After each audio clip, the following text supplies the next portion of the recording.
Needle, a movie podcast. Movie the Needle, they said it won't last.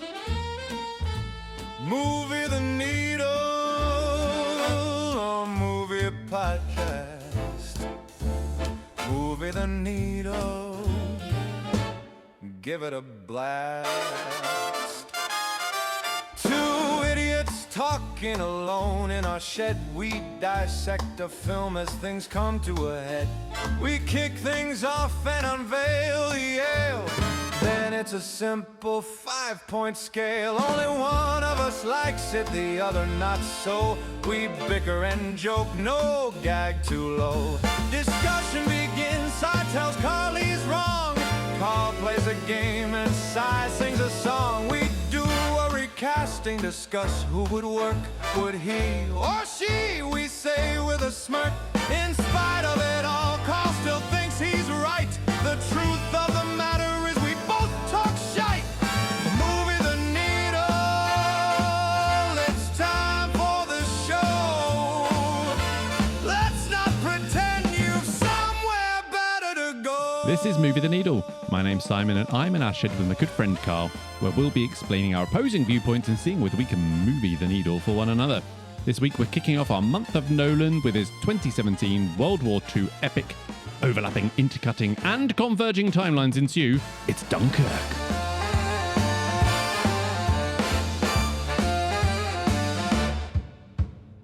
So you went with the converging timelines. I see. Right, well, never mind. We'll get into that. They do, don't they? Well done. Is it true? You're in our shed. Yeah. With my friend Carl. Yes. Yeah, well done. Yes. That was funny, wasn't it? Has that happened yet? Yeah, Yes, it that was has. the retro. Yeah. That was last episode. Yeah. Yes. Well done. Mm-hmm. You're going to do that more often? Do you have some No, fun with it's it? way too much effort. I like the idea of you just fucking up and giving us the gold in one take. Yeah. And then, actually, it was very much more fun that I didn't notice it and then somebody else flagged it up. That was very nice. Yeah, it's still so weird that I did that. I mean, but yeah. And then I didn't know whether I to... just really want to be inside you. Chop it, well, evidently. Then I didn't know whether to chop it up and put it in that episode, but then I was like, will it work as a callback if I wait and put it in the next episode? I don't know. Anyway, enjoying the World Cup? Yeah, you know, what I'm seeing, I'm not seeing as much as I would like due to other commitments and sleep. Is it coming home? No. You don't think? No. I mean, I think we'll do okay, but I don't know. It's a kind draw. It's as kind as you can probably hope for. Yeah. It's a kind draw. Bit annoyed by the 1 a.m. game, but you know. Yeah, that's slightly. But if we get there, you know. Do you know what might be coming home? Your predictions. No. Let's not get into that again. Your predictions league that you started. Oh, yeah, I forgot to actually do that now. Have you seen who's top? Well, no, because I've completely ignored it since I did the first round. So it's me, well baby. Done. Is anyone else doing it? Yeah. Okay, good. Yeah. You're not just by default as the only person that's actually continued to put in predictions. It's me. But funnily enough, I went on to check that, because I checked that this morning, and I went on to check that, because there's a game in progress now that I'm still top, and it all just reads 0. So I was like, has Simon seen the state of play? And just been like, I'm not having it. Clear just results. Just torch the lot. Just set everybody back to 0. So. Yeah, I tend to do this sort of thing with like fantasy football and whatever it is that I am very full of enthusiasm and then lose interest straight away. I'll tell you now, I don't care for your excuses. I'm top. That's what matters. Carl, I've got a manliness update for you. Oh, hello. Yeah. I chopped down a tree. Nice. I felled a tree. Yeah. I think the pros. Is this with your chainsaw? Yeah. Yeah. Yeah. It's fucked now though. I can't cut anything with that chainsaw. So I don't know if the chain needs a replacing. It's got blunted already, but yeah. Can you replace the chain on those little mini ones? Yeah. Can you? Yeah. Is this why they're only 50 quid? Yeah, it's probably 60 quid for a chain. Yeah. But yeah, I didn't kill anyone. It fell exactly how I had planned it. I had my escape route planned and everything. Not up. Yeah, exactly. Yeah, forwards. So testosterone levels above 0. Yeah. For the first time since ever, really, I'd say. Was the wife watching? She was there. I said, "Oh, you're going to film this?" And she's like, "No." So, okay, fine. But, she survived too, so bonus. Less manly update.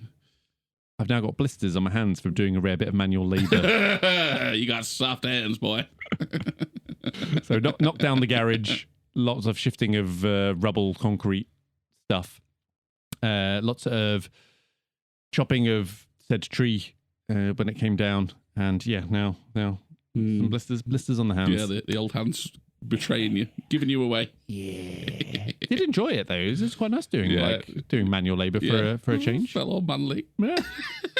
Doesn't happen often. No. And I would have been here sooner, Carl. Sorry for the delay, but I was eating an apple on my walk. Can't walk quite as fast while eating an apple. No. Right. Pace slower. What do you think that is? Do you think that's like breathing? I think is the main thing. Okay, yeah. Right, yeah. Like talking on the phone when you're walking as well. Really exhausting, I find. And just then, I can't breathe and talk and walk at the same time. Yeah. But yeah, just a little discovery there. Good. And before we do unveil the ale, I do want to just share a little bit of ale-related update from earlier today. I'd love an ale-related update. So I went to a food and drink festival today. It was sunny. Always helps. Not as warm as it has been, but still It's been a lovely weekend. very though, pleasant. hasn't it? But, oh my God. Vocation Brewery were there. Mhm. And I had a beer. You know when you have a beer which just hits the spot? And it was their Heart and Soul. Oh, okay. Yeah. The pale, on tap. Yeah. And as I said, I just had a curry, goat curry, so a bit spicy. Mouth was warm. Nice. It was pleasant out. Got this pint, took a sip of it. I was just like, holy shit! Yes. You know what I did? I said to Emma, "There you go. Just have a sip of that." And she did, and she went, "Oh my God, this is incredible." I was like, "Yeah, we've had this before. This has never tasted this good." You know what I did then? Said, Give it to the boy. Yeah, Theo, do you want a sip? He was Yeah. like, no. I was like, seriously, have a sip. He tried it, but it's all right, actually. I was like, very good. fair That's the enough, first yeah. time he's ever gone, he's actually accepted and not gone. God, you're in bother now, aren't you? Oh, yeah, this is the slippery slope. Yeah. It all depends on you. You're an excellent parent when you can go, well, the thing is, the reason you never were irresponsible with Precisely. it is because There was we no never... taboo. There was no taboo. We always offered you it. Yep. And, and look at me. Look how great I am as a dad. Yep. It's no good if he gets a fucking taste for it at 11 years old, is it? Yeah, You've looks less absolutely good. fucked it, mate. You've absolutely fucked it. I didn't follow up with like, do you want a pint? Or anything. So, and also, at the food and drink thing, I think I might have discovered my £1 million idea. Yes. Go on. For about 2 months of a year in the UK at least. Anyway, a lemonade stand, right? This guy was selling lemonade, Yeah. £6 a pop, Yeah. and it was essentially half a lemon Yeah, a lot of sugar. squeezed with some sugar water, pre-made sugar water that was just Yeah. coming out of a tap. Shook it up a bit, served it. £6. Mm.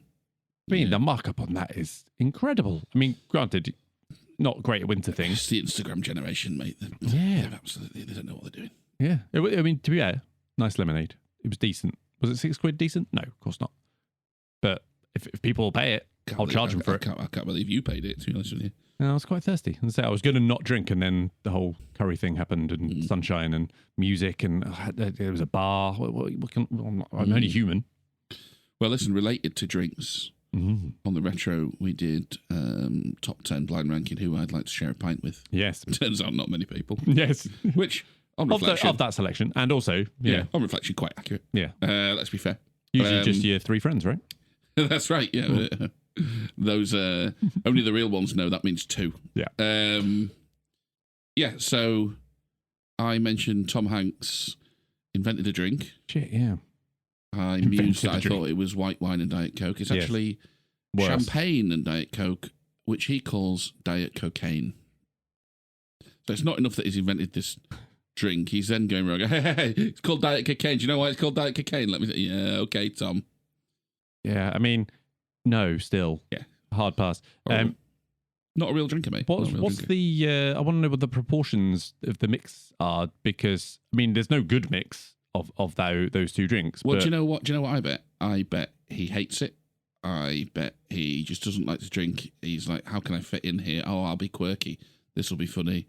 He's made it once. He's told it on a podcast or something. He's now committed to it. He's probably going to parties and people are making him a Diet Cocaine. And he's like, oh, cheers. He's just finding new and inventive ways to tip them. Different plant pots. Yeah, exactly. So I wouldn't worry yourself about it. I think it's just made up nonsense. Wow. So there you go. Yeah. Related to actors being weird, I had this note in the pod notes thing for a while, or in my notes anyway. Jared Leto is Nic Cage. What do you think about that? He is him. Yeah, effectively. Right. It's like a modern day Nic Cage. Bit weird. Like, yeah. Yeah. I think I put this in after watching House of Gucci, wherein they come in, act weird, usually overacts as well. And I reckon the only thing that separates them is that Nic Cage just happened to be around when there were a load of good 90s movies being made. Yeah. Whereas the art has fallen out of cinema, and Jared Leto's distinct lack of talent can't bridge that gap. Yeah, fine. Yeah, I'm okay with it. I'm trying to think of something that Jared Leto's been in that I've seen that I've liked him in, and I think the only I can't remember him in is another question, isn't it? Yeah, I remember him in Fight Club. Weird little kid gets beat up. I think he's in Blade Runner 2049 as something. I remember him not being awful in that. He's in Lord of War with Nic Cage, of course. Oh, not seen that.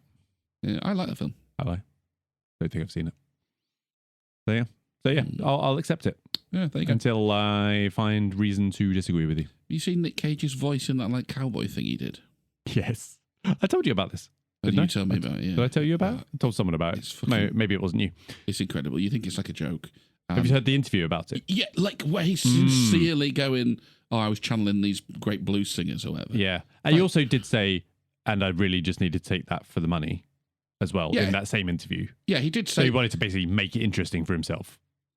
Yeah, but he was taking it very seriously.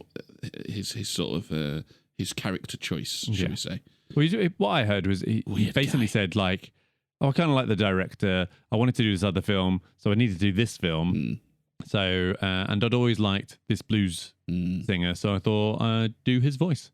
Yeah, okay, mate. And that was basically it. Terrible voice. I might find the clip and put it. It's completely out of place in any film, but definitely that's Nic Cage for you, mate. Yeah, well, there you go. There's fire in Hail Mary. Hot fire. Carl, I am thirsty. I mean, I've been drinking on off all day, but I am thirsty now. So could you please unveil the ale? We have still got a couple of beers left from Martin, beer provider extraordinaire. We do. Maybe we'll get to those later. But I've gone for a beer with a link to the film. You can open it. It is, of course, Shepherd Neame's Spitfire Ale. Of course. Of course. There we go. I think we might have had it before. It's changed its label for certain. It's now a lot less interesting. It is. It's a. I mean, gentrification in all its forms is absolute bullshit, isn't it? Yeah. But I've certainly had many of these in my time. So nice little throwback, if nothing else. Very nice. Thank you very much. Right. Well, let's have a little sip of this bad boy. Oh, it's nice and cold. It's nice and cold. Cold glass as well. Always helps.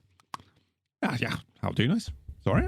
I'm getting memories of English pub garden. Yes. In the summer. I'm not sure I've ever had this on tap, I'll be honest. I think I've only ever had it from a bottle. Yeah, I couldn't be sure. No.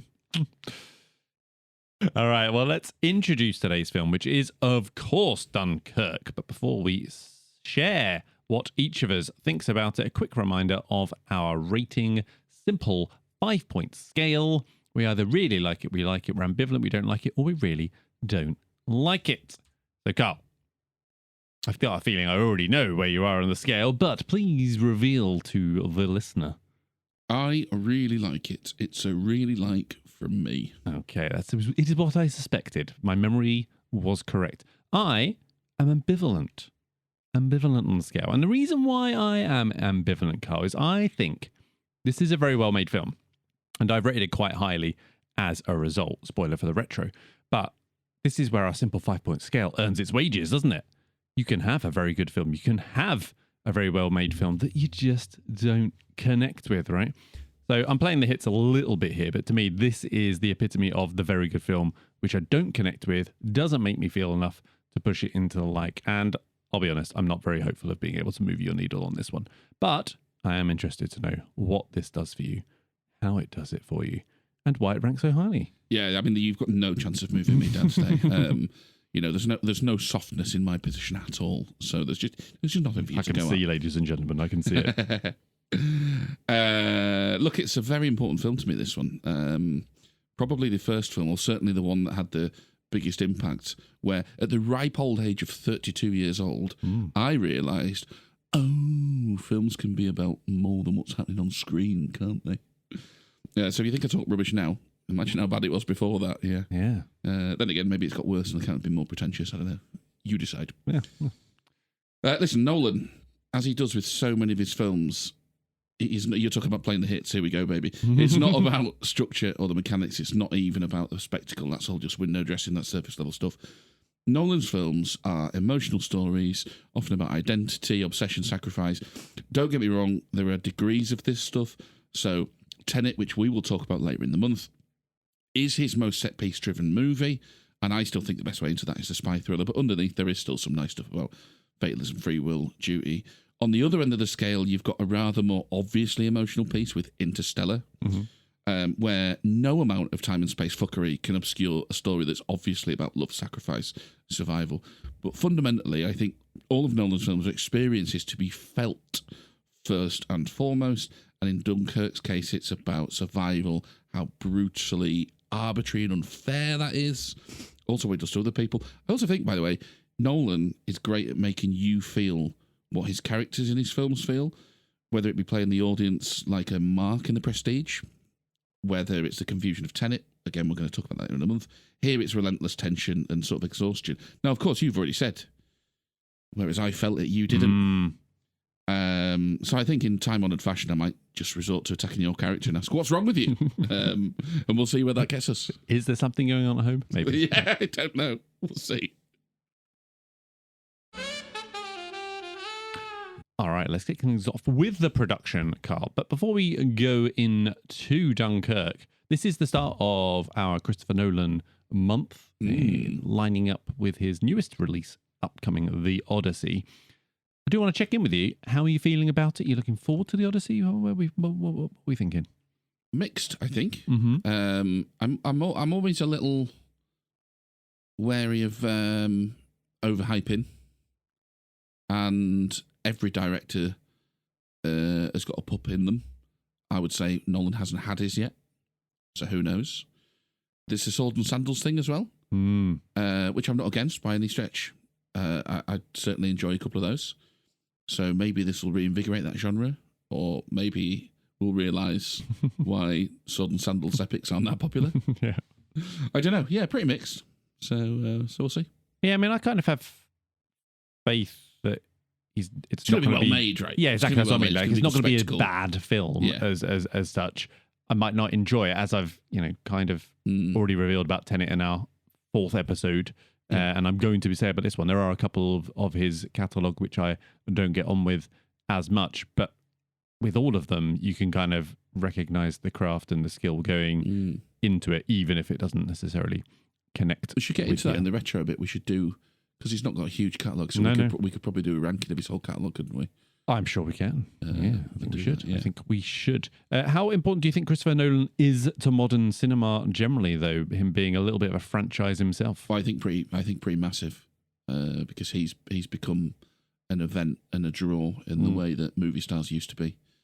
Good call. And I think also, I hate to wang on about practical effects versus CGI, because doing something practical doesn't necessarily make it great. But I do think he is pretty much at the forefront of the craft of that side of things. There's the commitment to it as well, right? Yeah. The commitment, dedication to the craft. Yeah. To try and push that further. Especially in a world where we know people are now employing AI to take even more shortcuts. So I think pretty important. And that seems to be echoed throughout the directorial world, doesn't it? Is that a lot of directors will come out and bat for him and cite him as a massive sort of influence and stuff like that. So, yeah.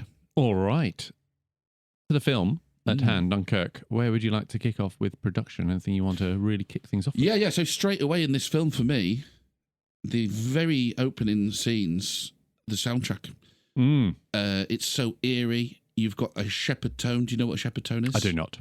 So the shepherd tone is a sort of a method where it feels like the note is constantly rising. Oh, yes, I read about this. Yes, so you'll have it going up the scale, and then at a certain point, it'll start on the same note, an octave down, and then it'll sort of just take over, and they'll blend seamlessly together, and it seems like it's always going up, and it's brilliant for creating tension. Oh, yeah. And it is this movie's packed full of the Shepherd tone. It's working overtime in the movie. It's absolutely fantastic. And then you've also got the ticking, which you can hear as well. Yeah. So the ticking we could talk a bit more about when we talk about the sort of timelines. But from the opening shot straight away, I'm just like, like experientially, I'm in it straight away. And like, yeah, eerie, pensive, love it. Yeah, generally I agree with you. Really good. How it ramps up that tension is incredibly effective. Like pretty much throughout as well. It doesn't really not ramp up very often. Agreed. The use of the ticking as well as we can get into that a bit more. I will say it maybe does cross the line sometimes, just because the calmly loading of life jackets on the boat, does that need the level of ramping up of tension at that point? I don't know. It felt like a little bit intrusive at that point, in my opinion. But that was the one, maybe one or two plays, but mostly generally I found it very interesting, very good. I think that speaks to the point I made in the thing. Like, Nolan's brilliant at making us feel like the characters in his films, even when, as you'll reveal later on this month, when you don't want to feel the same way as the characters do. And you want a clearer understanding of something. Thank you very much. Right. Nolan's great at that. So I think he's going for a very much an overall thing here, isn't he? I don't know. I feel like... Is he going to drop the life jacket in the sea? I don't know. I don't know. It's trying to capture an overall mood, isn't it? That's what I would say. Rather than you take that very literally, is to go, oh my God, is he going to get every last life jacket? There's a lot of life jackets there. That's not a very big boat. Yeah. There's only 3 of them. Yeah, and I can tell you now, I wasn't worried about whether he was going to get the life jackets. No, neither was I. That's why it felt a little bit weird. Well, I was at that time. My point there is, I didn't take it that literally. I was just, the whole thing is like, oh. Yeah. I did read something quite funny, though, that there were 30, I think, Dunkirk survivors that attended the premiere for this. And then they said that the soundtrack was louder than the bombardment itself, which I thought was pretty funny. Probably quite accurate if they're watching it on the big IMAX and huge sound system coming in. Sound, though. I mean, did you watch this in the cinema? Yeah, pretty sure I did. I'll always remember the sound in the cinema when you have the beach bombing scene, which looks terrific, by the way. I think Tarantino cites that as the greatest set piece ever put to film. He also said it's his second favourite film of the decade. Didn't have a chance to look at what his first was, but... Emmanuel, probably, I would think. The decade. Have they done Emmanuel this decade? Emmanuel with feet, I don't know. Yeah. But yeah, I mean, QT's QT, because me and him clapped. Yeah. You know how his views are turning out nowadays, so, you know... But there we go.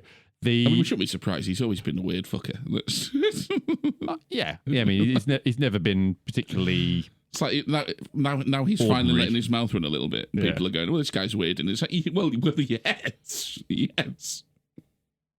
Let's talk a little bit about the practical nature of Nolan on full display here. So he's shooting on actual Dunkirk beaches, actual Dunkirk streets, using actual Spitfires that. I'm going to stop saying actually. Landed on the beach, you know, actually doing that thing. Funny that that Spitfire got stuck in the sand when it landed. Bit of a race against time to save it from the incoming tide. They'll have that. Can you just hands stop it? This is serious. This plane is worth £5 million. Yeah, the amount of trouble we had to get them to let us strap an IMAX camera to the side of it. We can't get it stuck in the fucking beach. Yeah, but it's like, and I'm sure we'll talk about this in later episodes in the month when we talk about Nolan. It all feels so real because it is mostly real. Well, you can't fake it.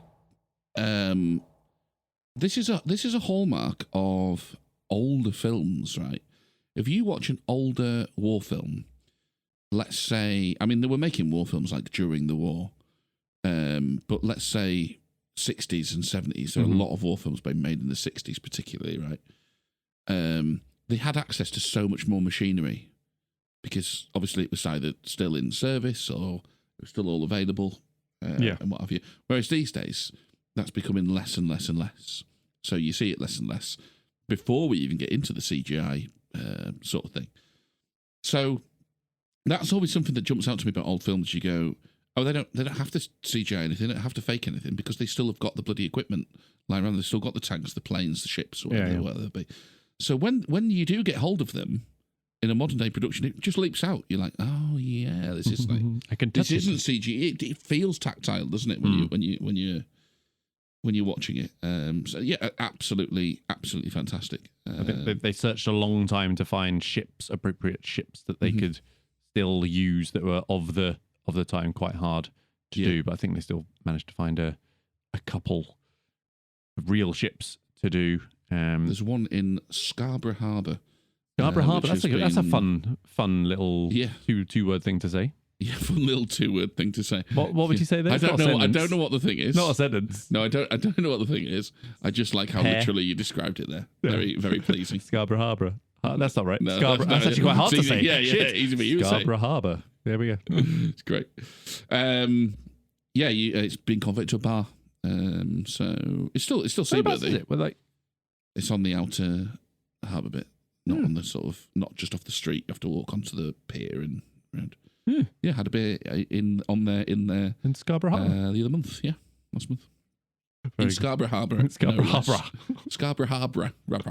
Scarborough Harbour, no less. If they sold the beer Alhambra, is that a beer? Alhambra? Yeah. Something Alhambra? That doesn't work. Alhambra and Scarborough. No, that's not right. No. There must be a drink that sounds like Scarborough and Harbour. Yeah. We'll get there. Yeah. Practicality, they did use cardboard cutout people to help for the scale of the soldiers. Yeah. I will say, though, one thing that I was a little surprised of, disappointed, I don't know, but noticed, scale-wise for this, whilst it does have scale, like they talk about the numbers of troops, particularly, I'm talking about the beach bit, where there was like 400,000 or whatever, they saved like 300,000 of it. It never felt that massive, weirdly. Like they didn't ever seem to like, and I know this is very focused on like micro experiences of particular individuals within that, but I kind of always expected to see the scale of that and feel the scale of it a bit more than I did. I don't know if that's just a me thing or if you can see that. Well, I think it's interesting, and it brings us on to something I think we should talk about. Because you've said just there, this is focused on micro, whatever it was you said. I don't know the exact word. Some two-word combination. Yes. Yeah. But, so you're saying, I wanted to see the 400,000 on the beach, big, long, wide, sweeping shot, perhaps. Instead, this is focused in on a small grouping of people in each of the three situations. Okay. Yeah. Well, so here's where I think the genius of this film is and where it lies. And why, whether you need the sweeping shot, whether that would be good or whether it was unnecessary is irrelevant. Because I think what he's managed to do here is, yes, he's telling three different stories over three different timelines, right? But the characters are purposely underdeveloped. Yeah. And the dialogue's very low in this as well, by the way. Yeah. It's very, very low dialogue film. It's like, to me, it's the opposite to something like Saving Private Ryan. And I think he's actually gone on record to say he wanted it to feel actively different to that as well. Yeah. So Saving Private Ryan, right? Which you do feel the scale. Yes, the scale and spectacle in the set pieces. In the set pieces, but the actual story of that is incredibly small. Yeah. In and I think that's maybe what I was more expecting, to be able to see the scale, and then you kind of like zoom in then on the. But there's a point then where you're watching that film and it invites criticism, and we both share this actually. Is the story's a bit twee, it's a bit Hollywood. That's not, we don't love the Saving Private Ryan because of that. We like it because of the set pieces and all the rest of it. And there's almost a bit in Saving Private Ryan, right, where when they resolve the story at the end, this incredibly small story, they almost have to bring you back in and go, oh, by the way, this was part of a massive war, and we have to have this big emotional scene with musical cues to just remind you of the gravity of what this meant, right? This is the opposite. This is going, no, we don't need to do that. We don't necessarily even need to show you that. What you need to appreciate is this guy that we're following in this segment represents thousands like him. And we are purposely underdeveloping, purposely low dialogue, because this is about the events that he faces and the feelings he experiences rather than who he is. And that's how we get scale in this. We go, wow, this was the case for all of these. And he's reducing it down to like real basic emotions. And that's the story we should take away from this. Not, oh, who is this guy? And is he going to get out? And, all the rest of it. So to me, straight away, I go, oh, I get it. Because this is a purposeful decision and it's a brilliantly effective way of conveying the scale. So I don't even, yeah, you're right. We don't see that. Yeah. But to me, I go, didn't cross my mind. I didn't need to see that. Yeah, I just found it surprising. Because Nolan's, he can do the scale, right? He can, yeah, of course. You've seen him do those things. So I almost expected it, and when it didn't happen, I was a bit like, oh, okay. Yeah.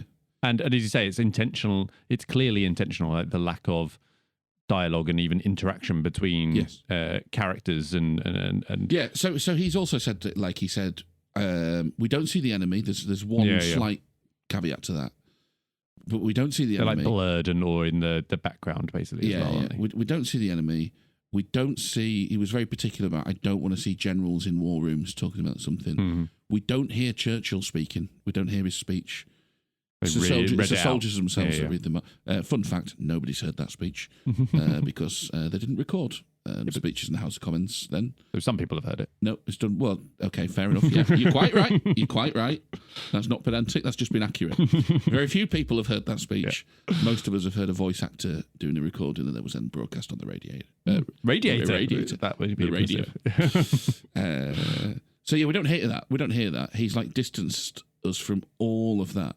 And it's almost become a trope, though, isn't it? That exactly. That's the thing. He's trying to avoid all of these tropes. One of which would have been the big, long sweeping pan along the beach of wow, look at all these soldiers. Instead, he's going, look at what people went through, and by the way, there are a lot of people, and you just join those. But he tells us. Well, he does tell us. He goes, there's so many people we want. He tells us brutally because what he actually says is we're going to leave most of them behind. Yeah, they were expected like a small percentage of it, right? And they managed to get. We want 30, maybe 45. And they got like 75%. There's 400,000 soldiers on this beach. Yeah, they get 300 and counting, don't they? At the end of the film. So yeah, the scale is so much more implied. A lot of this movie is implied rather than actually. Well, you know how I feel about this girl. Well, I think this is where we're getting to, isn't it? But to me, where yes, this is very not you in the sense that it's implying a lot and it's not giving you the obvious visual cues that you respond to so well. Okay, I understand that. But where I would try to turn you around on that is what I also said in my opening statement is Nolan's very good at making you feel what the protagonists in his film feel. And it's that tension, it's that desperation, it's that... because there's no glory in this film either, by the way. Well, it's all about survival. A failure, right? From a war perspective, it was not a successful thing. All of these people that we encounter, they're all flawed because they all make not questionable decisions, but they all make decisions that have consequences that we can judge them on and go, wow, that's not very nice. Even Tommy is willing to give up the French guy in the boat. Yeah, he's like, well, I'll live with it because we just got to survive. So they're all very, very flawed. These people, but Nolan makes us realize that this is how desperate the situation is, and he makes us feel that same tension and desperation. So yeah, I think that's the way you've got to go. You can't go looking for the traditional tropes, for want of a better word, those visual cues.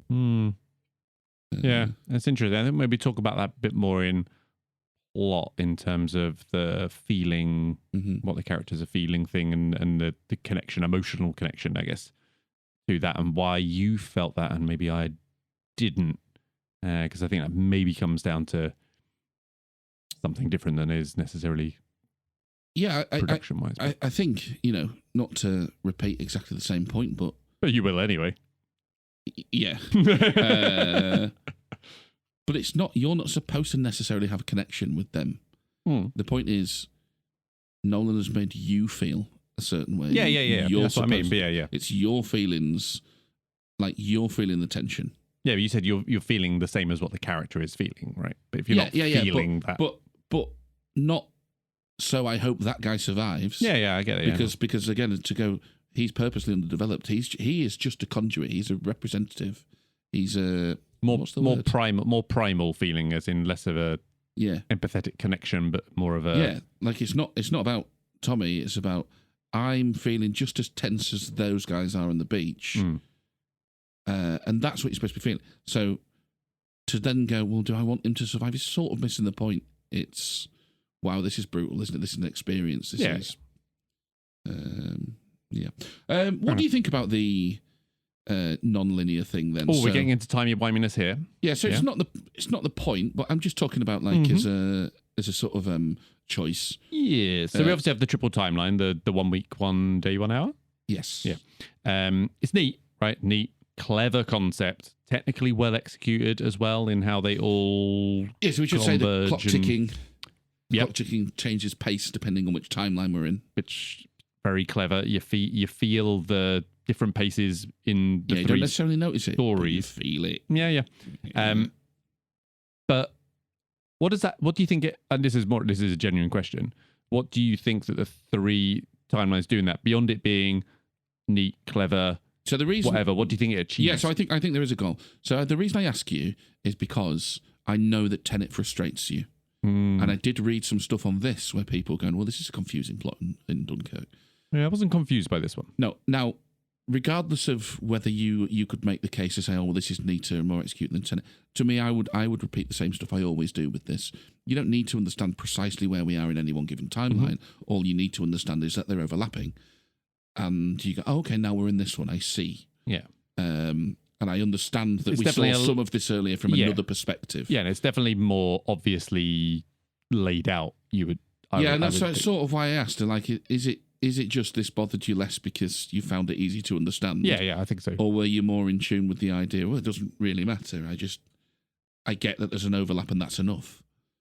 I mean, both is probably true. Okay. I was able to follow it a lot easier, and once you understand, like, oh, they're overlapping, and make it quite obvious which one's over which period of time, and then when you start to see things the same, you kind of can connect them quite, even if you say you're not exactly sure where you are in each one in relation to everything else. So okay. In terms of it doesn't matter, that's an interesting, because I am interested just to know, like, why did he do it? So like, I think what was there's a purpose. When I say it doesn't matter, just to be very clear, I mean you don't necessarily have to understand precisely where we are in each timeline, and precisely, well, which bit did we see earlier? Does that make sense? That's that's for sort of afterwards if you want to muse on that. No, I think it's very clever, because what I think it does is it enables him to take 3 storylines over 3 very different timelines and give them equal weighting in this movie. Okay, yeah. And I think otherwise, if you just did this completely chronologically, we spend 90% of the movie on the beach. And then all of a sudden, quite dull probably as well. The boats will set off. Most of their journey will be, not much happening, and then at the just end, right at the end, the Spitfire's cruising. So I think it was very, very smart. I think it enables him to give that equal weighting to all of these stories, because again, like the people on the beach, the Tom Hardy Spitfire pilot represents hundreds like him. And of course, Mark Rylance's the civilian represents thousands like them. So I thought it very neat. I thought a very neat way to shift the neat was the focus. Word. Neat was the word I used intentionally, because exactly what you just said there, it allows the telling of those 3 things in a way where it's not, as we just described, essentially front loaded with all of the beach stuff. and then rushed towards the end with or a complete misproportioning of time, so that actually that hour, for example, takes place over half the film. Yeah. And then it wouldn't make sense, and it would start or you're just showing an hour of the beach thing, which wouldn't give the same feel of the. No, it's good. We get to splice the beach up and still without having it drag on monotonously. Yeah. Yeah. Cool. Length though, Carl. Interesting one. I mean, Nolan, not known for his short little snappy ones. Hour 46. Hour 46. Yeah. Great length, to be fair. I mean, I think it works perfectly well for what he's trying to achieve here. In that he could have made a 3-hour version of this. Sure, you could. Plenty to show. You could go into much more depth of all of it, but you wouldn't be able to ramp up the tension for 3 hours. That you only get so much to play with before people are going to burn out, and you have a budget. You just won't hold them. Yeah. Speaking of budget, $100 million for this, which obviously is not nothing, but it kind of looks a steal, doesn't it? It does when you see how much it made. As well, $549 million global, which is actually more than I anticipated. I didn't think this was quite as big and successful as that. I don't know why I thought that. I don't know if it left quite the. I think because it wasn't like a Batman film, or I think like Inception, which seemed to be it's a bit more popcorny. They were kind of in vogue, weren't they? Because Darkest Hour was out not so long same year after that. Same year. Yeah, because What's His Face was nominated for the acting awards at the same Oscars that this was nominated. Went to see that cinema, very disappointed in that. Yes. Yeah, so I didn't see it at the cinema, but not brilliant. And then 1917 was only a couple of years later. Yeah. Obviously different theatre, but of war, not cinema.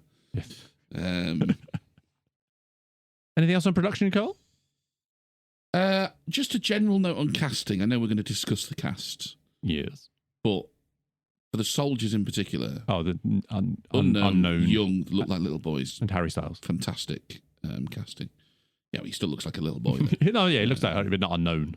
Just unknown. Well, you say actor. That. When he was cast in this film, I was like, who? Yeah, that sums it up. So...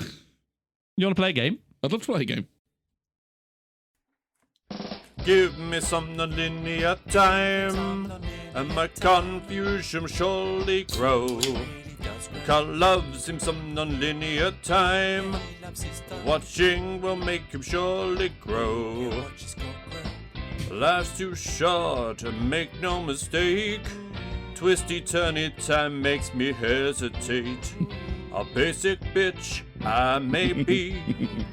It means you can't take me seriously. All I ask is that you just spell it out for me so that I can get it. Guess these films written on linear time. The fewer clues, your points will grow. Guess these films written on linear time. Some are great and some of them blow. Great song. Yeah. There are many reasons why I can't take you seriously. They've got nothing to do with non-linear time. Not nothing. Really, come on. They're related to it. I think you make a bigger deal of non-linear time than I do. That's all I'll say. Well, yeah, 100%. It's kind of a bit. Did you like the little backing? I don't know how much you could hear in your headphones. The little backing, yeah, got the little backing track. Did you hear the bit about Carl? the bit about Carl. When you watch non-linear time, you really grow. And I go, just watch, just got grow. No, I did. Yeah, it's nice. Yeah, it's good. Did quite enjoy. I'll bring that up in the mix if I can. But yeah, that's fun. Pretty good. So, Carl, it's been a little bit of time since we've done a movie reveal game. So I've collated 5 movies for you, each that involve what I'm calling non-linear timelines. But it's basically just like, it's not just a old-fashioned beginning to end in that order. So you know the drill. Different clues available, each worth different number of points. You start with 100 points for each film, and you want to guess the film using as fewer points as possible. Now you have 2, 4, 6, 7 different categories that you can pick from. So you've got character 1, so that's the most prevalent character, 15 points for that. Character 2, 10 points. Actor 1, 15 points. Actor 2, 10 points. Director, 5 points. Year, 5 points. And then if you're really struggling, the synopsis of the film for 40 points. Let's have the thresholds. Thresholds, good point. So I've total it up for the 5 that you have. Okay, so the top one, 425. So I've kept it consistent with the last time we did this. Okay, so it was a challenging one. Points to play with. Divide by 5. Your maths let you down last time. See if you can make it work this time. Yeah. Shit. 15.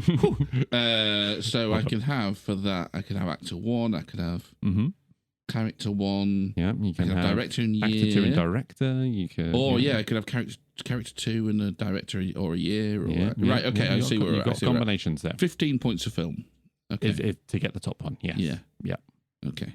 All right. Yeah. And I think, not to set you up for failure, all gettable. Good. Yeah. Okay. So we've got 1 to 5, Carl. Where do you want to start? Number 1, please. All right. Okay. One of these days. I'm just gonna. Yeah. 7. Yeah. Okay. So which category would you like to pick? I'll never do it. I'll never do it. No. Let's go. See, I'll say director, and you just go Christopher Nolan. Fuck. Let's go year. 1994. Which is a waste of a thing because, as we know, I don't know any years of films. 3 years before. Yeah, The Big Lebowski. Same year as. So that was 4 years before The Big Lebowski. Okay, 1994. Now, would you have gone? I'd love it if you had gone for Time Cop. If you'd gone for Time Cop, I'd be like, you've gone up in my estimation, Walker. But you haven't gone for Time Cop. I might have. Yeah. No, you don't know Time Cop exists. I've heard of it. Yeah. Have you seen Time Cop? No. You haven't gone for Time Cop. I would have loved it. Yeah. Anyway, do you want to pick another category, or are you going to take a guess? No, I don't think I'll. Can I take a guess on 1994? Remember, if you take a guess and you get nothing, or use up all your things. Hang on. I think I'm going to go. I'm going to go director. Okay, it's a good choice. Yeah. Quentin Tarantino. Yeah, right. It's Pulp Fiction then. It is Pulp Fiction. Yeah. Yes. Okay, right. No, good. Yeah. Good job. I've got another 5 points in the bank now. You have, yeah. So, which number? Number would you 2, like? please. Yeah, number 2. Number 2. And which category would you like to pick? I think year again. Okay, 2004. Yeah. Again, the problem with this is I don't know any years when films are. Yeah. It's not good on its own, but in combination with other things, it can be helpful. Okay. Well, we'll go director. We'll go director. Not going to help you. Eric Bress and J. Mackay Gruber. Then I'm going to go act 2. Amy Smart. Wow. And there goes the 5 points you had in hand. Love her work. Non-linear 2004. 2 directors I've never heard of. I did say that some of the films, they really do blow. Yeah, but you said it was gettable though. With the right clue, which you've not gone for. Synopsis. Yeah. No. Yeah. This is the hardest one, I would say. Yeah, well, I'm going to have to spend some more points here. And the cheapest thing I can think that might actually be of use is actor 1. Mm-hmm. You going for that? So I'll have to go for that. Ashton Kutcher. Yeah, I definitely watched loads of Ashton Kutcher films. Yeah. Remember the theme of the films? Yeah. Do I know a single film Ashton Kutcher's been in? All I know of Ashton Kutcher is he took over from Charlie Sheen in 2.5 Men. 2.5 Men, and he used to do that fucking Punked show. He did, yeah. And then of course he shagged Bruce Willis's wife. Yep. Films Ashton Kutcher's been in? God, I hope not. I don't know. Oh no. We'll have to go for. I don't know what's going to help here at all. Oh, this isn't bloody. Is it Pineapple Express or something like that? I'm just going to throw that out there. What's the penalty for throwing out a wrong guess? Well, you get nothing. You 100 points done. Yeah, let's just go for that. I'm just going to throw that out there. Have you watched Pineapple Express? Right. No. So no idea if it's got anything to do with Nolan. Is he in it? No. Right, okay. Yeah, Not that I know not of. that then, is it? No. Do you want to know what it was? Yeah. It was The Butterfly Effect. Nah, Not heard of it? Not seen it. No. Well, I mean, I've heard of The Butterfly Effect. Yeah. No idea it's a film with Ashton Kutcher in. Well, that's upsetting for you. Right. On to number 3. Yeah, fine. Well, you're going to have to do some work here. Yeah. What category do you want? Well, I'll have to go for a year. 2016. Yeah, it doesn't help on its own. Oh, does it? I have to go for director. Denis Villeneuve. Oh, is that Arrival then? It is Arrival. Yeah. Very good. That's 10 points. So you got your 5 back. Got that 5 back. Would you want to go for number 4? Yeah. Okay. Where do you want to go first? I just go straight for director this time. Why not? So Christopher Nolan. Yeah, well, we need the year. 2010. That feels like Inception to me. It is Inception. Another 10 point. He's slowly clawing those 100 back. I mean, it's literally impossible to claw them, but just so you know, it's mathematically impossible. Yeah, but don't ruin it for the simpletons. Now. Right. I've got 2 number 5s here because I didn't know which way I was going to go. I'll go this way. Okay, right. Let's have director. Michel Gondry. Don't think year's going to help there. So we need actor 2. Kate Winslet. Shit. One Day. Is that not it? Just naming a film. Yeah, well, that's a non-linear thing, isn't it? One Day. Also, well, yeah. Is Winslet not in that? No, not 2004 either. Well, yeah, I haven't asked for the year. Oh, shit. Cheers for that. But no. Yeah, well, I fucked it then. You have. Yeah. You have. So the character 1 was Joel Barish. No idea. Character 2, Clementine Krasinski. No. Actor 1, Jim Carrey. No. 2004. And when their relationship turns sour, a couple undergoes a medical procedure to have each other erased from their memories forever. No idea. Eternal Sunshine of the Spotless Mind? No, never seen it. No? No. Do you want the bonus number 5 one just to see how you would have got on with that one? Okay, what would you have gone for? Director. Orson Welles. Is that non-linear? Yeah, it must be non-linear because he sort of tells it. I mean, it'll be Citizen Kane maybe, but yeah, go on. What's the year? 1941. Yeah, because Citizen Kane. Citizen Kane, yeah. Oh, so I thought you would have got Eternal Sunshine. No, my bad. Right, so you lost a grand total of 230 points, which gives you 270 points, which gives you the lowest rating, Carl, of under 300. Live, fail, repeat. It's not your fault, but I hate the game.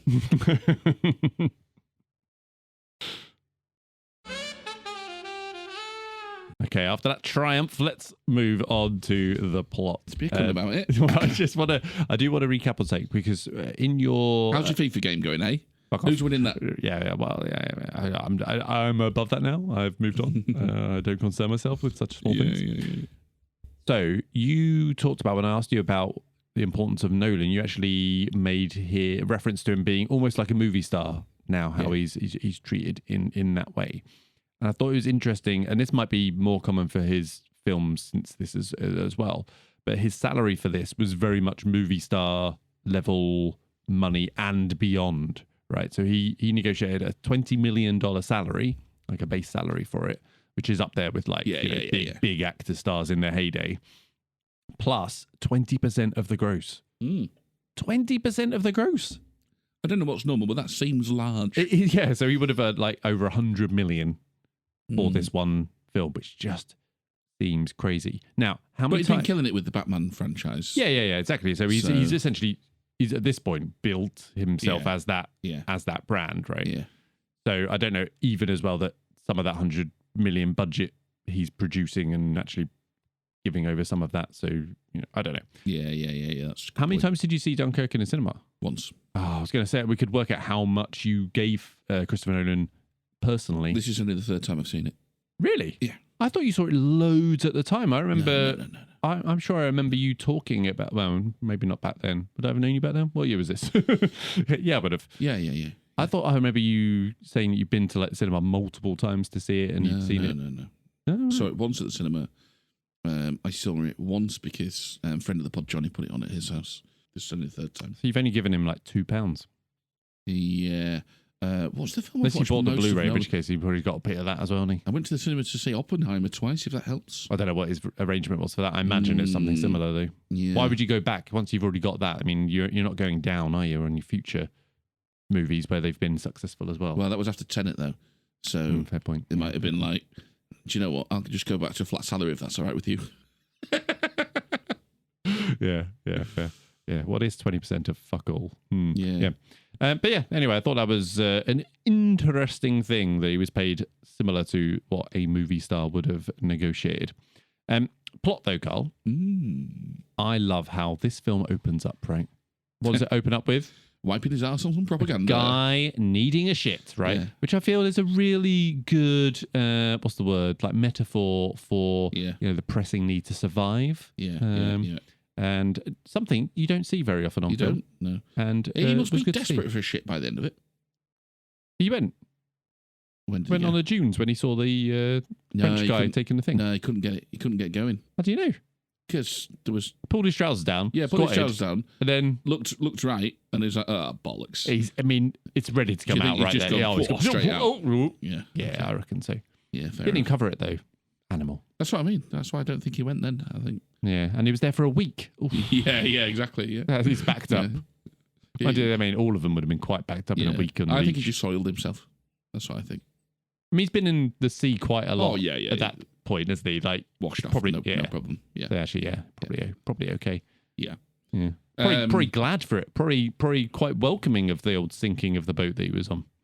Yes. He's like, I'm covered. Thank God for that. Oh, I awesome. needed a wash. Oh, yeah. How was I gonna explain this one away? Yeah. It's far less embarrassing, this. Yeah. Getting torpedoed. Much better. Yeah. I mean, getting torpedoed almost sounds like a euphemism for what happened to him, maybe. I don't know. Like, yeah. Don't know. Big shit coming out. Just bottom that one out, if you would. Yeah, I don't know. Yeah. Felt good, I think. But it sounds more like you get torpedoed in a shower or something, doesn't it? So anyway, moving on. So the first line, besides when he goes like anglais, first line is when he joins the back of a line and someone just goes, Back Grenadiers, mate. Yeah. Jog on, which I really like because straight away it's like, this is not friendly. There's no camaraderie here. No. Everyone's out for themselves. Everyone's out for themselves. Just to backtrack before that as well, like when he's doing the running away, they're walking through the things and then they get fired upon. He jumps the fence. Mm-hmm. His gun, he turns around to shoot and his gun jams. Yep. And he's just like, fuck this. Throws it down. Throws a gun. And then runs off. And again, like setting our tone out very early. This isn't a fight. This isn't about glory or even bravery. This is about survival. And actually, there's a nice, talking about the guns, there's a nice bit later when on the mole, you just see all the guns lined up, like in the hundreds against the I think they fence. just left them, you mean? And they just left them. Because again, like, this isn't about guns. We're just trying to survive here, So, really good tone setting right from the off, I thought. Very nice. Very nice. What were some of the bits that you particularly liked in the plot? Well, I'm kind of on the edge all the way through this. Just like he was. Just like he was, indeed. So, and the packing of the life vest doesn't take me out. I'm happy to just stay on the edge because I recognise this is maybe about something bigger. So I'm kind of on the edge all the way through this. And actually, we mentioned the runtime, hour 46. Mm-hmm. It is an hour 13 of near constant tension, right? And what happens is we have tension, they're worried about something, and then something bad happens to justify all that tension. And then we immediately go to more tension, we worry about something, and then something bad happens to justify. And that happens for an hour and 13 minutes until the boats come over the horizon and Branagh goes home. And that's the first notable time when the soundtrack changes. And we get our first little bit of relief. So I don't know, honestly, that I pick any There's a half one an hour thing. after that. the final act then is, of course, okay, now we've actually got to get everybody on the boats and see them home. That's the resolution of the Spitfire segment and all that jazz as well. So there's half an hour to go after that. Oh, yeah, I suppose there's a Spitfire bit as part of that. Yeah. Not just all the closing parts. You've got all sort of 3 finales coming together, haven't you? So there's half an hour after that. So, I'm sort of on the edge for that whole time. I don't really identify with any one thing because I think the whole thing is just such as with the Shepherd tone constantly rising, such a big thing. Now you can pick out. I love the explosion bit on the beach where that happens. I think that's fantastic. Fantastic spectacle. Obviously, he gets sunk twice. Yes, just trying to get off. There's a nice little bit actually with. I'm not sure Tommy fully knows that the guy is an imposter and he's French. Yeah. I also think they have a bit of an understanding, which is we're just trying to get off here, aren't we? We're just trying to get out. Yeah. And whatever your story is, I just don't need to know. And also, he kind of needs him at that point. Yeah, they stretcher and mutually beneficial. Yeah. But he's kind of like, I don't need to know what your story is. We're all in the same boat. I get you. And likewise, there's a bit with Harry Styles when the first boat goes down, and then Branagh sort of waves up to them all, "Oh, let's get you another boat." And they pull Harry Styles like out of the way of the boat, crushing up against the mole, don't they? And then they both have to dip their heads under the water because, of course, they weren't. They weren't. And Harry Styles just looks at them and just smiles, and he's like, "Yeah, he knows." And it's the same sort of thing. It's like, "Oh, I get it. We're all just trying to get off here." Yeah. When you say that, by the way, yes. Yeah. Just so you know. Yeah. That's fine. Yeah. Look, what can I say, mate? I was constantly on edge throughout this film. We're all trying to get off, Carl. Do with that what you will. What it takes for you is 300,000 men. So I don't know about you. Maybe you have a slightly different thing. And to be fair, like, let's recognise it. I do think that's part of the backlash to this film is people going expecting a more traditional war film. I would agree. And it's a bit more set piece driven. And actually, the set pieces in and of themselves aren't really the point. It's more how that constantly feeds the tension. Yeah, I mean, I think the bit I struggle with the plot is essentially the bit you've already called out, which is the intentional part of it, right? Which is that there's nothing in the script for you to actually relate to the character as such, and to actually build like an attachment to the characters that you're seeing going through this, which is it has to be intentional just because of how it's written, right? And it obviously shows that cold nature of how it's not about the individual. It's they are just one of many. Cold is a word I'd like to jump on actually, because for what little dialogue there is in this film, they don't shy away from anything. So there's the bit when they pull Cillian Murphy out of the water. Yes, and the son just turns to him and goes, "Is he a coward?" Yeah, just straight out there. And obviously, no. All right, we'll come on to Mark Rylance. And then later on, when all the soldiers are in the boat that was grounded and it's been shot up, and they're kind of like, somebody needs to get off. Who should it be? It's going to be him. Still on edge. We're still on edge. Don't keep your powder dry. Keep your powder dry. Yeah. Somebody does need to get up. Somebody needs to. Like, we're all in here, right? This biscuit getting a song on its own. Somebody needs to get off, for God's sake. If it's not him, it's you, all right? You're next. But I've shit myself now. Doesn't matter. Yeah. You've been in the wash twice. Anyway, don't matter. Right. And then Harry Styles' character, because Tommy goes, "Oh, it's not fair," and Harry Styles' character just fucking straight out just goes, "It's about survival. What's fair about survival? It's not fair." And like I said, that ties into there's no camaraderie here. There's no, like when people die, they're not. There's no wailing about the bodies. Fact, isn't it? They're not. But they're just there. They're just stood around basically in corpses. Like, tide's coming back in. Yes, the body's coming back. How do you know the tide's coming back in? Because the bodies have been washed ashore. It doesn't shy away from anything. It just lays it out there completely, matter of factly, completely brutally. And you do have to imagine that's what it would feel like, right? Because they've been through so much by that point as well, right? Completely numb. Yeah. Completely numb. You've had to detach yourself from it Yeah. to survive. Yeah. What is the alternative? It's crazy. I mean, even you go into the Spitfire segment, Fortis leader, his death, just off screen. Yeah. And it's like, and then they find him. It's like, oh yeah. It's like, we don't need to see it. Now, a more traditional war film definitely shows that. We definitely want to have an excuse to extend the set piece and show off. That's not what this is about. This is about the matter of fact, the completely arbitrary nature of war and death. And there you go. Would you say you had a favourite of the 3 parts, as in the 3 sort of storylines? I mean, for reasons, because I've always been sort of enamoured with the romance of it all, which are not to do with this film, it would be the Spitfire one. Yeah. Because I just love... I mean, there's a bit in the film where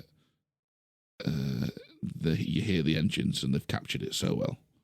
And it is like when they flew over, I get like proper goosebumps because that's what it feels like when you're there, when you hear one. So yeah, that was the bit I kind of enjoyed.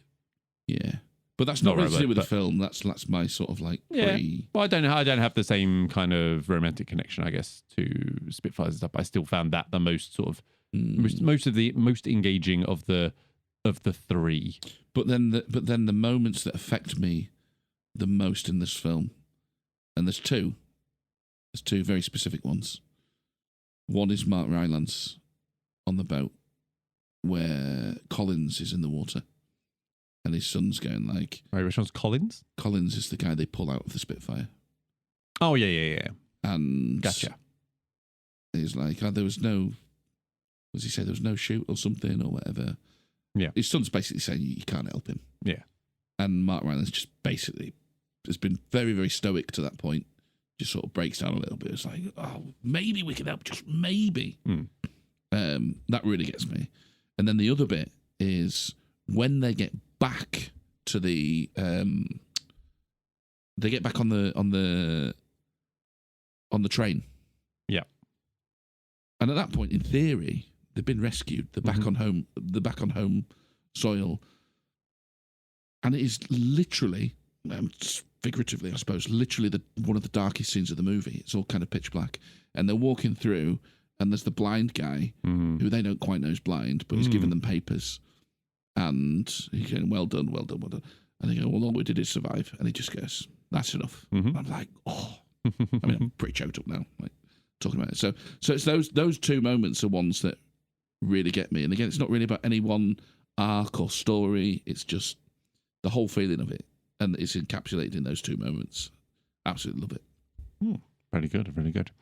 I did enjoy the Cillian Murphy section of it. I thought it was very effectively done, showing the sort of shell-shocked nature of it. And as you say, like is he a coward, and kind of the BFG explaining to his son how... BFG. See, I've not seen this. So. And that's nice as well, isn't it? Because he's like, he understands straight away, and we find out later he's lost a son and all the rest of it. He understands, and the boy's just like, was this prick? And then obviously a nice bit of growth where you go, is he all right? And he lies to him. Yeah. Can I get to my irrational hatred of George, please? Is this a Barry Keoghan hate?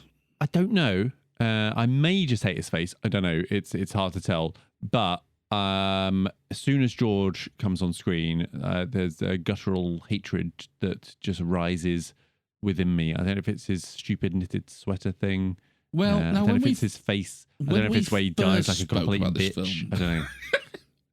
When we first spoke about this film, your takeaway on him was, I could have done without the dead boy. Because you found someone's got to get presumably you found the dead boy bit upsetting. Not upsetting, no. Was that not what you were going for when you said I could have done without Definitely the dead boy? Definitely not upsetting. No, annoying. Because you were like, of course he's dead. Oh, it's just it was so. I didn't feel like boys died, Simon. Yes, they did. Some boys fell down a step and hit their head on how he died is not the point. Don't get me how he died. Why did he need to die? Like, why? I don't get why I mean, there was a nice-ish part which it's fine at the end, obviously, because he just wanted to do something, right? He wanted to be in the local paper and stuff, and they have the bit at the end where he gets in the local paper. He's his hero, and he helped him by that. But which I think is the point, isn't it? It's that he represents thousands like him who just wanted to do their bit. Yeah, just wanted to do something. Why was he so annoying though? He's just very irritating. Back to Barry Keoghan. Yeah. And I was just like, oh, I just can't wait to see you die again. Yeah. Bitch. But anyway, yeah. So whenever he comes on, I think I've seen it three times as well. And on initial watch, I was just like, who's this fucking kid? Yeah. Fuck off. Yeah. But anyway. Okay, fine. I just want to zero in again on something I think encapsulates what this film is doing so well in the plot, which is Tommy's rescue when they pull him onto the boat. Mm-hmm. So this is at when, the end, the pleasure boat. Yeah, so this is when they're pulling him clear of the oil slick, and he's pulled clear. He's pretty much drowning in the process, and it's like, will he, won't he? And then he emerges above the water and he takes a breath. And again, in any other film of this ilk, that would soaring be a triumphant moment, soaring score. And instead, we hear the cries of people burning behind him. And to me, that's just like, we're back to that arbitrary nature. What's fair about survival? There's no glory here. I think it's tremendously well done. So those are the kinds of things I'm thinking about when I watch this film. I'm not thinking about, do I relate to Fionn Whitehead and his particular character? Yeah. I get that. I get it. Yeah. I'm going, wow, like, yeah, and it definitely didn't hit me in the same way. I feel like I didn't feel much. I'll be honest, I didn't feel much. No, what are we talking about here? What are we talking about here? Because your mind's been elsewhere, let's be fair. No, I didn't. No. Emotionally. And it would explain something. Emotionally. Yeah. Somebody should get off. I didn't feel much. Emotionally, okay. Yeah, emotionally, I honestly didn't feel much. And I think, is that because I probably would have reacted stronger to a more traditional attachment to characters and living through them, and would, therefore because that's what gets you going. Yeah. But also, you're not a fucking moron. I'm going to give you the credit. Mate. I'm going to give you the credit. You're not a fucking moron. The nicest thing you've ever said. Surely you're able to extrapolate out. No, I can't. Yeah. I feel like I can extrapolate out whilst like having the connection to the character themselves. You know what I mean? That you still recognise that they are just one, but you have that sort of feeling for it. And maybe it's just like it's probably a shortcut feeling, right? Rather than you're maybe intellectually feeling it more and then spreading it out and getting the emotion sort of secondarily rather than primarily through what you're seeing the characters do on screen. Well, so this is where I want to talk about Private Ryan a bit again, because Private Ryan, yeah, not Privates Ryan, just because that film doesn't. Now, don't get me wrong. I do respond to the. We used to have the tearjerker section on this podcast, and the running joke was, mate, I will fucking go at anything. Right? Don't you worry about it. But for most of that film, I watch it very, very coldly. And then, of course, when the fucking musical cues go at the end, I'm like, oh, it's just so sad. Yeah. But for the most of that film, and I like that film, I'm way more detached watching that film. Because to me, I'm seeing it for what it is. Which is a very, very set-piece driven movie with a very, very small story at the heart of it. And it doesn't move me at all, because I'm looking at who are these? Carrie, I don't give a fuck about these. There was a whole war going on. What's going on about these? Whereas you're almost like the opposite. You're going, I need the small story. I do. Yeah, I need it. But yeah, I think that's the main difference. But there were some really successful bits, and the tension is definitely successfully ramped up. So I did feel tension. That is one feeling I did have. Yeah. And I think a lot of that has got to do with just how it's structured and the score and everything that helps with that. So the trying to get on the boat via the stretcher, and navigating through that, enjoyed that section quite a lot. Yeah. The essentially getting on another boat and then that seeing the torpedo just for a second through one of the characters' eyes, just coming through, and then again it was I guess that was one of the few set pieces actually as well, where they actually are doing the big sort of boat escape side of it. So I enjoyed that. Enjoyed the Cillian Murphy part, and I enjoyed Branagh whenever he was on screen. To be fair, I like Branagh in this as well. Yeah, thought he was very, very well cast for the kind of stoic commanding officer person who's kind of just there till the bitter end and ensuring that he does his bit that he needs to do. Also, as well, good red nose as well. Yes. Also, as well, very, very human in it, though. They've not gone for someone like an Alec Guinness in Bridge on the River Kwai or Malta Story, which is a film I watched recently. They've not gone for that, where he is just officer duty straight down the line. That's there, but he very much cares about all the people, and it's very affecting for him when he sees attempts failing and things like that. Yeah. There's a brilliant shot in the film when that boat's torpedoed and he's like, push it off. We've got to push it off. We can't. Which is like both a practical nature, but also thinking bigger picture, very, very pragmatic. But then there's a brilliant shot after that where he's watching it sinking and the camera is just slowly panning away from him. And there's nothing else in the background, and he's just with his face, he's like wearing all of the for fuck's sake, like these are people dying down there, sort of thing. So I think it's really good. A couple of nice moments of levity from him as well, when he's talking to, I can't remember the guy's name. Did I write it down? The other officer, the army officer guy. And they go, I thought the tides were every 3 hours. And he says, well, it's just as well that I'm Navy in your army, then, isn't it? Or whatever. Yeah, I know. And then someone else repeats that, don't they? In the boat, isn't it Harry Styles' character or one of the others? They say the same. Yeah, every 3 hours. Like, why do you think that, you stupid? You've been stuck on this speech for several days. How have you not worked this out by now? It's a constant ticking clock. You can keep the time. Yeah, come on now.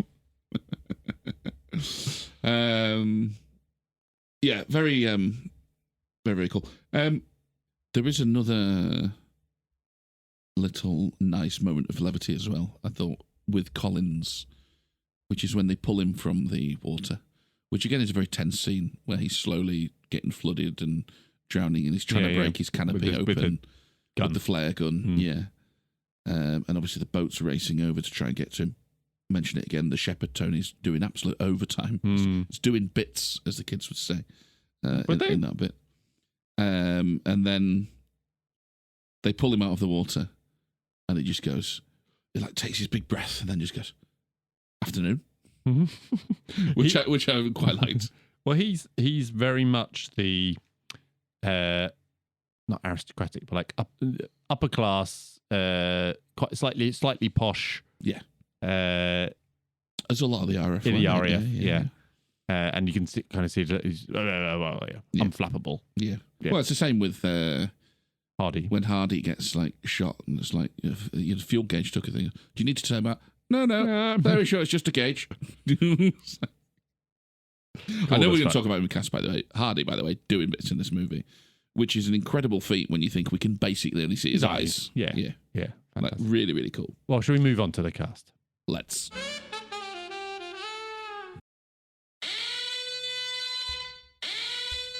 You know what that means, Carl? Jam sandwiches are on? It's the Sausage Fest alert. Oh, okay. Is that the same tune you've used before? No. Actually, it's the first one I Googled, which had an alarm sound. Not surprising, obviously, given the moment in time that is being displayed on here, where it was largely men that were involved in that part of the thing, I would imagine. I'm not researched this. It's also got criticism for being whitewashed. I know there was a small proportion of Indian soldiers on the beach, and but generally you're just talking about any kind of other. Couple of black faces on the French soldiers that we see, but otherwise you got criticism for that. But I mean, proportionally, you're talking. Sorry, lads. Yeah, but not surprising. There isn't a. Is there a woman that speaks in this? I don't think. Yeah, the nurse, when she's giving them sandwiches and what have you, and she's like, take one, move along or whatever. Oh, yeah. And they get on the hospital boat. Yeah, fair enough. But yeah, not surprising, but worth calling out. Leads, Carl. Who would you consider a lead in this? Again, part of the genius of this for me is the fact that it's such an ensemble piece. There isn't a lead, is there? Because we're supposed to be talking about thousands of people, not a couple of individuals on screen. Well, let's start off with who is top billing according to IMDb, which is Fionn Whitehead as Tommy. Yeah, I thought he was very, very decent. Obviously, unknown in terms of previously. Great decision as well. But no, I don't agree with that. So. You're out of line there. Yeah. Well, I can't remember what I was going to say now. If that's before that's decent. Fionn Whitehead, tell me. Fionn Whitehead, tell me. Decent. Best staying in now. Decent, but I don't know. I couldn't really. I don't know. Get too much of a grasp to actually comment on what he was doing. I think part of the point again. To be honest with you, mate. I think absolutely part of the point. I'm gonna jump onto Barry Keoghan. I'm with you. I don't really like Barry Keoghan, and the more and more I hear him in interviews, I just think, oh God, what if those? But I think his bug-eyed bewilderment is quite a decent fit for this film. So yeah, didn't really mind him in this. What about the BFG, Mark Rylance? Yeah, I mean, I really enjoy his performance. Like I say, his little mini breakdown he has, it's the smallest of breakdowns. It's, one crack in his voice really, really gets me. And I think he's doing a great job of carrying some grief, which we find out later is because of a son of which thousands of people would have been in the war, would have lost sons to the conflict. But yet still that stoic sense of duty. And we've just got to make a difference, whatever difference we can. Yeah, I thought he was decent. It felt like it wasn't necessarily like a huge stretch for him, but what he did was, I would say, exactly. Because I was going down the route of like Bill Nye's a bit like a bit too eccentric. Not really there. I was like, I'm sure there are people you could get, but I can't really think who I would have actually who would I actually have picked. Well, his son Peter. Tom Glyn Carney. I think that's his son anyway. Yeah, I didn't mind him. He's popped up since in SAS Rogue Heroes on TV. Never heard of TV. What's this thing? Which is one of Stephen Knight's, Peaky Blinders fame. You haven't seen Peaky Blinders either. No, true. Fine. Fine. I basically, that's my notes for throughout. It's just like everyone's kind of decent, apart from Keoghan. Tom Hardy, probably my favourite Farrier. Great eye acting. Minimal lines he had are just so believable. Like, he seems like an Aria pilot. I think he's genuinely fantastic in this. Apparently, there's an anecdote where he wasn't sure he could do this. Why? What am I working with here? Right. You can only see my eyes. Right, it's easy. And then Nolan was like, "That's why it's got to be you. You were Bane, you twat." I'd love to say it. That's exactly what he said. Yeah. I think he's genuinely great in this. There's a fantastic bit where he's deciding whether to turn back or whatever. He's at the point of no return. He has to go back, or he can go save the people on the beach from the bomber and what have you. And there's a brilliant bit, and he's doing so much. Yeah, there's the glances around and that fidgeting, but there's a terrific bit where he just takes a huge breath and exhale, and then the camera cuts away, and it's fantastic because you can just see him like thinking with that. Right. And whether that is going to be, right, let's fucking do this, or right, what are we going to do it? But you can just see him just like the anguish through body language. I think he's genuinely great in this. Agreed. Oh, by the way, just while we're talking about the pilots and stuff, I read something, I don't know if it's true because it was on the internet, and so who knows. But the dive bombers. Yeah, the Stukas. Yeah, always thought it was just like an engine sound. No, they put a siren on. Put the siren on it. Just to like essentially scare the shit out of you. Yeah. Incredible. Like I just did not know that was a thing. I just assumed it was the engine sound, and I was just like, fair play. I mean, that is terrifying. It is a terrifying sound. It's embedded in. Yeah, the youngest JU-87, mate. Don't you worry, know all about it. Okay, I might have been into World War II planes as a kid, which explains why I don't like ET. Oh, right, not directly, but boring, yes. isn't it, mate? Got you. Yeah, Cillian Murphy is Shivering Soldier. Yeah, very good. Love that he doesn't have a name in this. Usually I've got a bit of funny about it, but Shivering Soldier, great name. Yeah. Great name. Usually later this month you will be. But he's very reliable, isn't he, Cillian Murphy? Yeah, he's great. Insert him, tell him to do something, off he goes. And like he goes through a bit of a range as well. Because he's got more to do than most, I would say. He's stiff upper lip. Don't worry, lads, we'll get you on the next one. Yes. Earlier, although it's actually later. Yes. But it's obviously a flashback. Yes. And then, of course, he's pulled from the water and he's doing it all. And then, having accidentally killed the boy, he's then got to wear that. And he knows. Yeah, he probably does know. He does know. I think he probably does know, yeah. I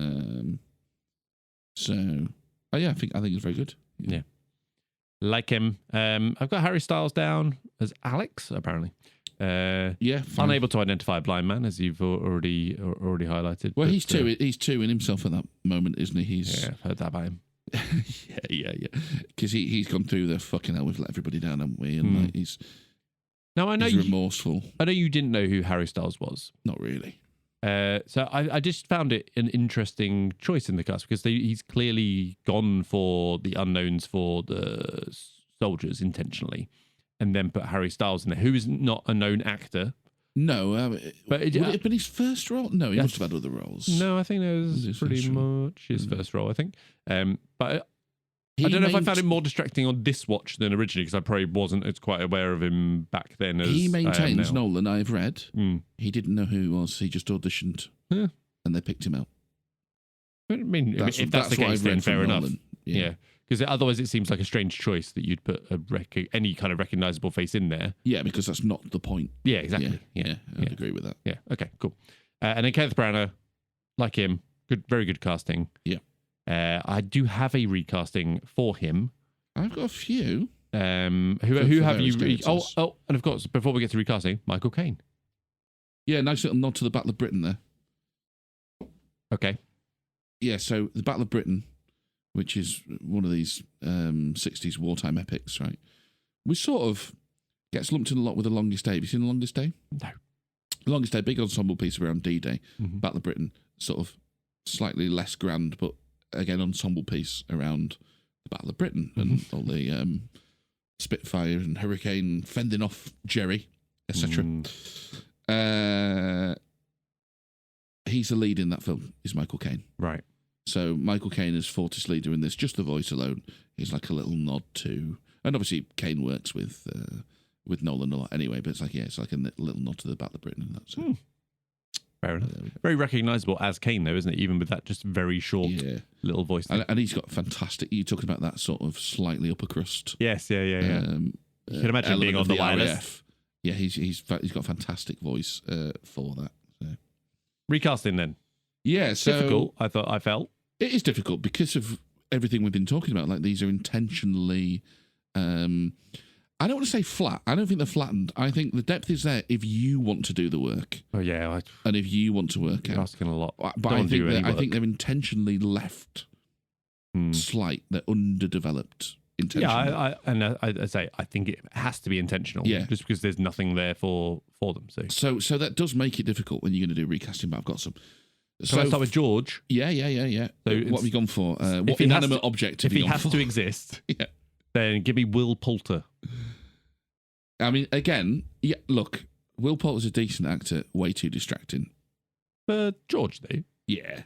Yeah. Will Poulter. Yeah. He's been in loads of stuff. Well, so's Barry Keoghan now. Now, yeah, not then. Will Poulter back then wouldn't have been in loads. He'd already done Maze Runner and all of those. Is he in Maze Runner? Yeah, he's the fucking lead in Maze Runner. Is he? Well, no, he's like the main antagonist in the camp, isn't he? I don't know. I've never seen Maze Runner. They get to the camp and he's like, "Nah, it's my maze. Fuck off, you cunt." I don't know. I might watch Maze Runner. Sounds great. Yeah, it's like do you like Hunger Games? Yeah. You'll like Maze Runner. It's the same sort of demographic. The shit version of that. No, it's not shit. It's like a teen, like a late teen, young adult thing. That's what it's aimed at. Yeah, fair enough. He'd been in a fair bit by then. Yeah, Will Poulter's been in absolutely loads, mate. Anyway, look, fine. Yes. Could he do the role? Yes. Would he go against the blankness and be too noticeable? Yeah. Yes, he would. I think. So I'm going to start at the top. Fionn Whitehead, Tommy. I will say Josh O'Connor is a bit older. Josh O'Connor. Okay, Josh O'Connor. Sorry, I didn't even listen to what you said. I heard an O-K, and I immediately thought you were going in a different direction. That's fine. Carry on. Is he not called Josh O'Connor? No, he is. He is. Carry on. Wow. Carry on. If you look at him in 2017, he looks the part. He's got that boyish. Yeah, I could see it. I would say slightly ugly's way harsher than it needs to be. I know what you mean. But when you when you look at like old war photographs and everybody's got like a particular look, he fits that. I think he could have done it. Also, as he's not really delivering any lines in this, there's something about Harry Dickinson's slightly vacant look that would work quite well in this movie, I think. Yeah. Okay. So I think he would work quite well for this. The best shout, honestly, I think, is George Mackay, who they used 2 years later in 1917. Yeah. I think he fits the bill very, very well. Yeah, agreed. Yeah, he's well cast in that, and he would have fit in this. I mean, the only other one I came up with, Connor Swindells. Connor Swindells could maybe do it. He was in Sex Education. He's in that SES Rogue Heroes. Was he the bully guy? Yes. Yeah. Was a bully guy. Yeah, was a bully guy. Yeah. He's a good actor, Connor Swindells. There's been a couple of things there. But yeah, I think honestly George Mackay is the best shout for it. So the reason I almost jumped because I heard joke and I thought Jack O'Connell you were going to put in somewhere. Oh, okay, no.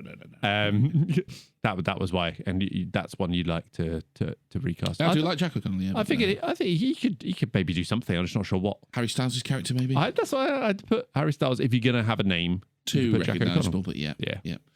And then Branagh instead of Branagh, I went for Colin Firth. Yes, Colin Firth's not a bad one. That was the main one. Could do the sort of stiff upper lip in the face of adversity and have a sort of level of authority and calmness under pressure. Yeah. Of course, there's pod regular of late, Fiennes as well. Old Rafie. Your Rafie boy. But I quite like Jared Harris. Jared Harris, yeah. Yeah, like Jared Harris. I could see him in the uniform. He's been in the uniform in several things. Yeah.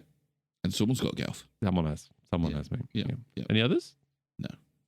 Okay. Oh no, not for that character. Oh, but yeah, any more to recast? I've done the whole fucking thing. I've got this. Shivering Soldier, Cillian Murphy. Yeah. Andrew Scott. Yeah, good shout. He's got the look, hasn't he? Yeah. Got that 1,000-yard stare. He's got the look, Andrew Scott. Mike Rylance, Mr. Dawson. Yeah. Jim Broadbent. No, I'm only joking. He's got the warmth, but can you add somehow? Yeah. Oh, he's not a coward, George. No, he's been to war. That sounds exactly like Mark Rylance. He does a little bit. You're a wizard, Harry. No, that's not even is it? No, what character is he in Harry Potter? He plays Professor Slughorn. A great big bushy beard. There you go. That's in, Hot, isn't it? Yeah. Of course, he had something you didn't have. A great big bushy beard. Anyone else? No, I'm not really going Jim Broadbent. Right, yeah. I want ordinary, reliable man. I think Sean Bean could do a turn there. Wait, who are we casting? Oh, yeah, Mark Rylance. Yeah. Dawson, yeah. But Peter Mullen. Ooh, Peter Mullen. Yeah, you like Peter Mullen. Yeah. Oh, I do like Peter Mullen. Yeah. Finally, Tom Hardy, Farrier. No, you can't recast him. He's mine. Yeah. Until you hear this, and then you go, oh, yeah, fair enough. You can recast him, it turns out. Eyes, mate. Think eyes. Go on. Joel Edgerton. Have you seen how sad Joel Edgerton's eyes are? Yeah, he's got sad eyes, yeah. Have you seen how sad those eyes are? Yeah. Can you imagine just watching Joel Edgerton's eyes for an hour and 46 minutes? Because I bloody can. I would. Yeah. Okay, let's move on to any changes. So a section where we each come up with up to 3 changes that we'll make. I have 3, Carl, none of which you'll agree with. Okay. I have got, breaking the format slightly, I've got one that I wouldn't change, but I think is worthy of discussion. Okay. And definitely not something I just forgot to mention in plot. And I have got a change. Okay. So I'm just going to ramp through mine because yours will be more interesting. 1, leave your fucking microphone alone. 2, get rid of George. 3. What's number 1? Do that again. Get rid of George was 1. Yeah. Don't like him. Fuck off and die. I know he does fuck off and die, but dies in a very annoying way anyway. 2, already talked about it. Couple more shots to display the scale of the operation before then zooming in on that micro focus. You've explained why you don't agree with that already. Fine. But I disagree with it because I don't believe it zooms in on a micro focus. I think it does the opposite of that. Yeah, okay. Yeah, fair enough. Yeah. Because I think what you've just described is Saving Private Ryan. And I think that's what Saving Private Ryan does. Massive, vast beach scene and then zooms into a very, very small story. Yeah, I guess what I'm saying from micro focus, like you've got 400,000 soldiers. It's not trying to tell the story of each individual of the soldiers. It does follow a small grouping of them who are representative of the 400,000 soldiers. Yeah. Blah, blah, blah. Yeah. Similarly with the boat and the pilots, it's focusing on them whilst representing them. Yeah. So that's what I mean when it's sort of the. I know what you mean. It's just trying to call out the nuance between where Saving Private Ryan does exactly what you've described, and this actually does something slightly different. Yes, because they are representative rather than being characters in their own right. Yeah, fair enough. And chill the score out a little bit. Don't need to ramp the tension up on everything. Really? Just when they're putting those life jackets on. Life jackets, yeah, you know. You didn't like those life jackets. Didn't like the jackets. Yeah. Okay, the one I wouldn't change, but I think it's worthy of discussion, is seeing the German soldiers at the end when Tom Hardy's crashed his Spitfire, or set his Spitfire on fire. You don't see them. You do see them. You do? Aren't they just like a blurry people, though? They're not like, you can't identify. Yeah, sure. Yeah. But you see, it's very, very clear the enemy have got him and okay, fair they're going to apprehend him. Yeah. And the reason I think that's where this discussion is because to that point, the enemy have almost been existential. Because there's no real fighting in this. You know. I know we see like a torpedo, we see a plane, but we never ever cut to the pilot inside. We don't see any Germans firing a gun, even though there are shots incoming and all the rest of it. They're almost existential. But at that moment, they go, oh, okay, there they are. And so it's like, is that too far? Should we not have stuck with keeping them completely off screen? Didn't have a problem with it. No, well, neither do I. Because what I would say is, if you don't show them at that moment, and I appreciate why he's not shown them until that moment, you leave open the possibility, he might get away. Yeah. He's just done this triumphant thing. He's not getting away. He's not. And the point with his story is... He knew he wasn't going to. He chose sacrifice. Yeah, he chose sacrifice at that point. Okay, what is the one thing you would change? Yeah, very, very, very linked, but it is one thing I would change, is the final shot of this movie goes from Tom Hardy's Spitfire on fire to a cut to Fionn Whitehead's face. Okay. And I would have left it with the Spitfire. Okay. Because I think that was a magnificent last shot. The Spitfires, again, tapping into this. There's no glory here. Yeah, and this considering pure survival. And I didn't even notice that, but considering what you're saying is right in that we shouldn't have a connection to that one character either. Like if it was a different film and it was like, we followed him and we were with him, and the final shot is him, this character you followed, that would make sense. It makes less sense. Yeah, it's the only thing. I sort of looked at and went, that would have been better. Didn't notice it, but good change. Yeah, fair enough. Okay, this is why you're wrong. So this is a closing statement from each of us. And Carl, I'm going to go first, and I'm going to start with, you probably aren't wrong, which is never a great way to start an argument. It's like starting a presentation with an apology, isn't it? I don't expect you to read any of this shit. Right. But that is basically all I've got. Good, yeah. Right, I don't think you are. Everything you've explained makes intellectual sense to me, yet still... The most puzzling bit about everything you've said is how you can still feel the tension. Yeah. But then you don't then connect that to the wider story. Yeah. And instead what you do is you butt up against, but I wanted the cues from the characters. And that's puzzling to me, because it's like, no, Nolan's done what he set out to do, which, as I said in my opening statement, was make you feel. And then you've then almost, I'm feeling, and then you've regressed back into but give me the characters. Come on, give me what I want. And to me, the film's genius lies in not the timelines, not the fantastic effects, practical effects to do those great set pieces. The genius of the film lies in that character underdevelopment as a way to represent everything. It's the antithesis of the approach they use in Saving Private Ryan. And I love it for that. And you seem to have got halfway there and then just backed out of it. And I don't know what to tell you. Yes, we are where we are, Carl. We are where we are. So have I managed to grab that needle and shift it any kind of which way? Barry Keoghan would have been your way in, to be fair. Yeah. But unfortunately, I think he's all right in this. Yeah. So, no. Imagine if you'd move it. Yeah, you're right, Barry Keoghan's a cunt. Yeah, fair enough. Yeah. Oh, yes, that was Dislike. All right, don't like. What the fuck is that scale? I don't know. Should be dislike. It's don't like instead. Got it. So you've not moved mine. I'm very much still in the ambivalent. Like, I can recognize so many good things about this.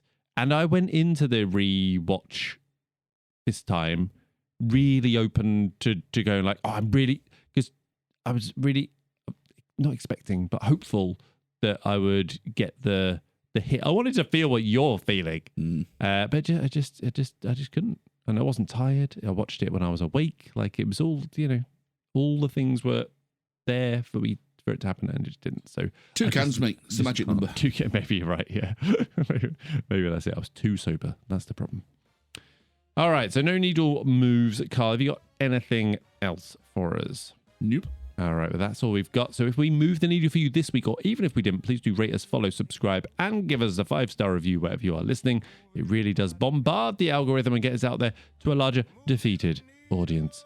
Join us next week as we are joined by Morgan Pete from Hall of Film through Mashflix and Chill. So for me and Carl, it is goodbye. Goodbye. Carl, you've been warning me about that troublesome step into your house for some time, so I really hope fate doesn't strike and I die like a complete bitch after taking a small tumble on that one day. Like Barry Keoghan's character who just... Oh, I see. Right, okay. Yeah. God, that's an incredibly in joke, isn't it? As things come to a head, we kick things off and unveil the Yale. Then it's a simple 5-point scale. Only one of us likes it, the other not so. We bicker and joke, no gag too low. Discussion begins, Si tells Carl he's wrong. Carl plays a game and Si sings a song. We do a recasting, discuss who would work. Would he or she, we say with a smirk. In